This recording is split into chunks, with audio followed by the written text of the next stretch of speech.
1975ஆம் ஆண்டு அறிவிக்கிறாங்க. இந்த மகளிர் நாளை வந்து எல்லாரும் வந்து கொண்டாடணும் அப்படிங்கிறத வந்து சொல்றாங்க. இது ஏன் அப்படின்னு பார்த்தோம்னா, இதனால பாதிப்பு யாருக்கு?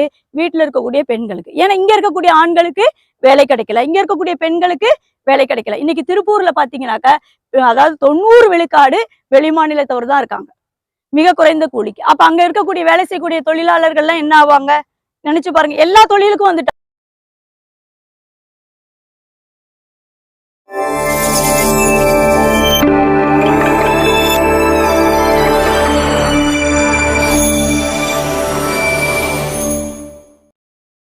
மார்ச் 8 பன்னாட்டு நாளை முன்னிட்டு பெண்ணுரிமையும் தாயக உரிமையும் என்னும் தலைப்பில் மகளிராயம் நடத்தும் இந்த கலந்துரையாடல் கருத்தரங்கத்திற்கு வருகை தந்திருக்கக்கூடிய அத்துணை பேரையும் வணங்கி மகிழ்கிறேன். உங்கள் அனைவருக்கும் மகளிர் தின புரட்சிகர மகளிர் தின வாழ்த்துக்களை தெரிவித்துக் கொள்கிறேன்.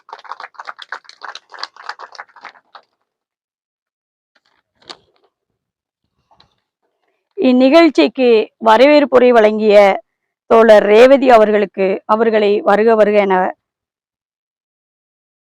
அவர்களுக்கும், மாநகர செயலாளர் தோழர் கதிர்நிலவன் அவர்களுக்கும், தமிழ் தேசிய பேரியக்க தோழர் மலையரசன் அவர்களுக்கும், மகளிராய தோழர் பே மேரி அவர்களுக்கும், மற்றும் இங்கு வந்திருக்கக்கூடிய குழந்தையேசு அன்பியத்தினுடைய அனைத்து உறவுகளுக்கும், என்னுடைய தமிழ் சொந்தங்கள் உங்கள் அத்துணை பேருக்கும் என்னுடைய சிரம் தாழ்ந்த வணக்கத்தை தெரிவித்துக் கொள்கிறேன்.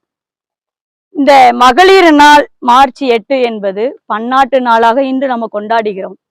இது ஒரு மகிழ்ச்சியான நாளாக கொண்டாடப்படுகிறது.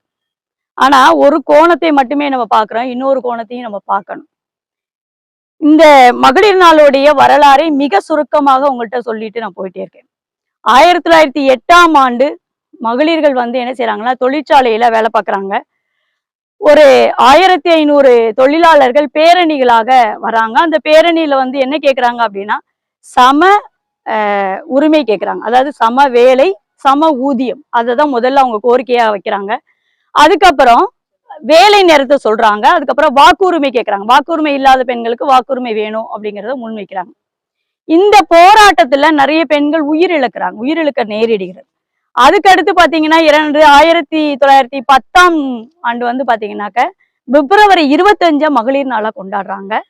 அதுக்கப்புறம் என்ன செய்யறாங்க அப்படின்னா, மார்ச் 8 வந்து மகளிர் நாளா கொண்டாடலாம் அப்படிங்கிறத வந்து அறிவிக்கிறாங்க. எப்ப அப்படின்னா, அது வந்து ஒரு சர்வதேச நாளா தான் இருந்துச்சு. பன்னாட்டு நாளா எப்ப அறிவிக்கிறாங்க அப்படின்னா 1975ஆம் ஆண்டு அறிவிக்கிறாங்க. இந்த மகளிர் நாளை வந்து எல்லாரும் வந்து கொண்டாடணும் அப்படிங்கிறத வந்து சொல்றாங்க. இது ஏன் அப்படின்னு பார்த்தோம்னா, நம்மளுடைய உரிமைகள் பறி போகுது, உரிமைகளை மீட்டெடுக்கணும் அப்படிங்கிறதுக்காக தான். பாரதியார் ஒரு வரி சொல்லுவார், நெஞ்சம் பொறுக்குவதில்லையே இந்த நிலைக்கட்ட மனிதரை பார் நினைத்து விட்டால் அப்படின்னு சொல்லுவார். நமக்கும் இப்ப நெஞ்சம் பொறுக்குவதில்லை. எதையெல்லாம் பார்க்கும்போது அப்படின்னா, சில நேரங்கள்ல சில செயல்பாடுகளை எல்லாம் பார்க்கும்போது இன்னைக்கு நமக்கு நினைக்கிறோம் பேச்சுரிமை இருக்கு, கருத்துரிமை இருக்குன்னு நம்ம நினைச்சுக்கிட்டு இருக்கிறோம். ஆனா இதெல்லாம் இல்ல. ஏன்னா இப்ப தமிழக அரசு வந்து பாத்தீங்கன்னா, சமீபத்துல இந்த உமா மகேஸ்வரின்னு ஒரு ஆசிரியர் வந்து பணியிடை நீக்கம் செஞ்சாங்க. எதுக்காக செஞ்சாங்க? அவங்க என்ன குற்றம் செய்தார்கள்? ஒரு குற்றமும் இல்லை. அவங்க அந்த அம்மா வந்து 8 புத்தகம் எழுதியிருக்காங்க. 8 புத்தகமும் எதை சார்ந்தது அப்படின்னு நீங்க பாத்தீங்கன்னா, புதிய கல்விக் கொள்கையை சார்ந்தது.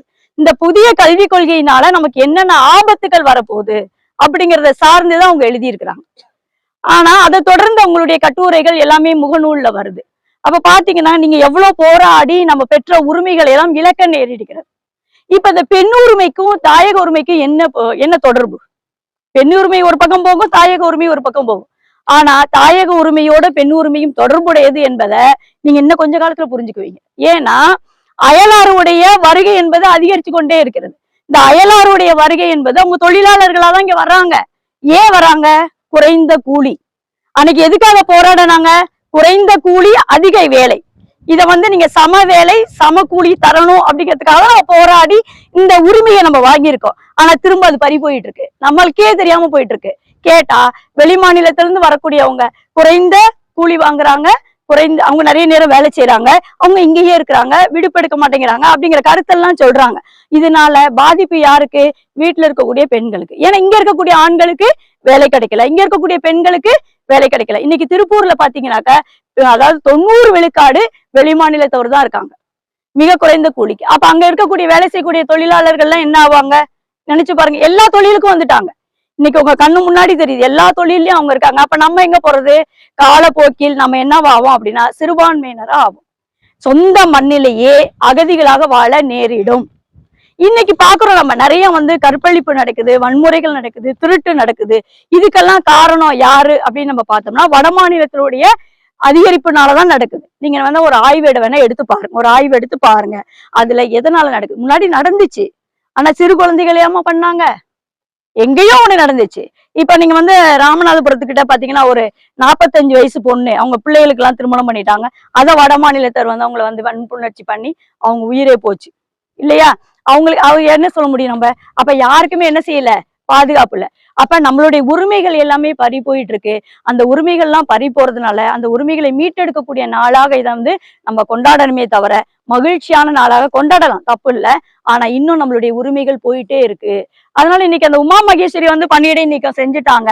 அதுக்கு என்ன சொல்றாங்க அப்படின்னா, நீங்க அரசுக்கு எதிராக செயல்படுறீங்க, எழுதுறீங்க அப்படின்னு சொல்றாங்க. நீங்க எவ்வளவு போராடி இந்த குலக்கல்வி முறையை ஒழிச்சீங்களோ அது இன்னைக்கு திரும்ப வருது. இந்த ஆண்டு அரசு பள்ளியில நிறைய பள்ளிக்கூடத்துல கலைத்துறையை தொடங்குகிறார்கள். அந்த லிஸ்ட் என்கிட்ட இருக்கு. நிறைய பள்ளிக்கூடத்துல கலைத்துறை தொடங்குறாங்க. அது எந்தெந்த பள்ளிக்கூடம் லிஸ்ட் வந்துருச்சு. இந்த ஆண்டு தொடங்க போறாங்க. அப்படின்னா என்ன அர்த்தம்? அவங்க ஏற்கனவே சொல்லியிருக்காங்க, 3ஆம் வகுப்புக்கு தேர்வு வைப்போம், 5ஆம் வகுப்புக்கு தேர்வு வைப்போம், 5ஆம் வகுப்பு தேர்வுல அவன் தோல்வி அடைஞ்சிட்டா தொழில் கல்விக்கு போகணும்னு சொல்றாங்க. இது நீங்க கழிச்சு பாத்தீங்கன்னா குலத்தொழில் கல்வி தான் வரப்போகுது. நம்ம ரொம்ப போராடி இதெல்லாம் பெற்றிருக்கோம், ரொம்ப போராடி பெற்றிருக்கோம். ஆனா திரும்ப நம்மள அறியாமலே எழுந்துட்டு போறோம். யோசிச்சு பாருங்க, பள்ளிக்கூடத்துல ஒரு குழந்தை 5ஆம் வகுப்புல அதுக்கு என்ன தெரியும்? நிறைய பேருக்கு தெரியும், இங்க இருக்கக்கூடியவங்களுக்கு நிறைய பேருக்கு தெரியும். ஒரு சில குழந்தைகள் 6ஆம் வகுப்புலதான் ஆனாவே படிக்குது. 5ஆம் வகுப்புல தேர்ச்சி அடைஞ்சாதான் அடுத்து கல்விக்கு போக முடியும் அப்படின்னு சொல்லக்கூடிய அவல நிலையில நம்ம இன்னைக்கு தள்ளப்பட்டு இருக்கிறோம். இப்போ உங்களுக்கு தெரியாது, பாதிப்பு வரும்போது தெரியும். விரைவுல வந்துகிட்டே இருக்கு, வரும்போது தெரியும். அதே மாதிரி நிறைய விஷயங்கள் அவங்க சொல்லிட்டு இருக்காங்க. என்ன சொல்றாங்கன்னாக்க, தொண்டர்களை கொண்டு படிக்க வைக்க போட போறோம், ஆசிரியர்கள் தேவையில்லை அப்படின்னு சொல்றாங்க. ஸ்மார்ட் கிளாஸ் மாதிரி நடத்த போறோம், அதுக்கு தொண்டர். அதுதான் அந்த இல்லம் தேடி கல்வி, அதோட மாற்று வழிதான் அது. அப்ப ஆசிரியர்களுக்கும் உங்க பணி இருக்காது. அப்ப அதனால என்னன்னாக்கா, நம்ம என்ன செய்யணும் அப்படின்னா, நம்மளுடைய உரிமைகளை நம்ம மீட்டெடுத்துக்கணும். நம்ம ஒரு விஷயம் ஒரு அரசு சொல்லுது அப்படின்னா அதுல என்ன நன்மை இருக்கு, என்ன தீமை இருக்குங்கிறத நம்ம ஆராய்ந்து பார்க்கணும். அப்படி ஆராய்ந்து பார்த்தாதான் நம்மளுடைய வாழ்க்கையில நம்ம என்ன செய்ய முடியும், அதை பயன்படுத்திக்க முடியும். அதனாலதான் சொல்றேன், நம்ம இன்னைக்கு பாத்தீங்கன்னா புது புடவை எடுத்து கட்டிக்கிட்டு மார்ச் 8ன்னா என்ன செய்யறாங்க, எல்லாரும் ஒரு புது புடவை கட்டுறாங்க, ஒரு எல்லாரும் சேர்ந்து சினிமாவுக்கு போறாங்க, அல்லது எல்லாரும் சேர்ந்து உணவகத்துல போய் சாப்பிடுறாங்க, அல்லது வேற ஏதோ ஒண்ணு ஒரு மகிழ்ச்சியான நாளை கொண்டாடுறாங்க. அப்படி இல்லாமல் நம்மளுடைய பறிபோன உரிமைகளை மீட்டெடுக்கக்கூடிய நாளாக நம்ம கொண்டாட வேண்டும், போராட்டங்கள் வழியாக கொண்டாட வேண்டும் சொல்லி உங்களுக்கு கோரிக்கை விடுத்து விடைபெறுகிறேன். நன்றி, வணக்கம்.